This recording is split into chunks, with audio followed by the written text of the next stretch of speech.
ഇതൊരു bacterial infection കൊണ്ട് വരാം, വൈറസിൻ്റെ ഇൻഫെക്ഷൻ കൊണ്ട് വരാം, അതുമാത്രമല്ല അലർജി പ്രശ്നം കൊണ്ടും വരാം. ഏത് രീതിയിൽ വന്നു കഴിഞ്ഞാലും കോമൺ ആയിട്ട് കാണാൻ പറ്റുന്ന കുറച്ച് സിംറ്റംസ് ഉണ്ട്. അതായത് കണ്ണിൽ ചുവപ്പ് കളർ വരിക, കണ്ണിൽ നീരൊലിക്കുക, കണ്ണിനുള്ളിൽ ചൊറിച്ചിൽ വരിക, കണ്ണിൽ കടച്ചിൽ വരിക എന്നുള്ളതൊക്കെയാണത്. മാത്രമല്ല ഈ അസുഖം വരുമ്പോൾ കണ്ണിന് ഭയങ്കരമായിട്ടൊരു ഇറിറ്റേഷൻ ഉണ്ടാകും. അത് ഈ കണ്ണിലുള്ള നിർജ്ജലീകരണം കൊണ്ടാണ്, കണ്ണിനുള്ളിൽ നിന്ന് ജലാംശം നഷ്ടപ്പെടുന്നത് കൊണ്ടാണ്.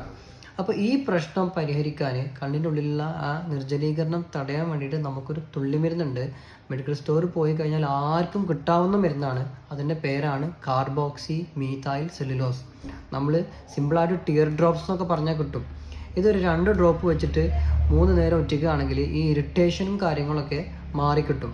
പിന്നെ വൈറസിൻ്റെ പ്രശ്നം കൊണ്ടോ അല്ലെങ്കിൽ ബാക്ടീരിയൽ ഇൻഫെക്ഷൻ കൊണ്ടോ വന്നിട്ടുള്ള ബുദ്ധിമുട്ടാണ് എങ്കിൽ വേറെയും ചില മരുന്നുകളും കൂടെ നമ്മൾ ഇതിൻ്റെ കൂടെ ആഡ് ചെയ്യേണ്ടി വരും.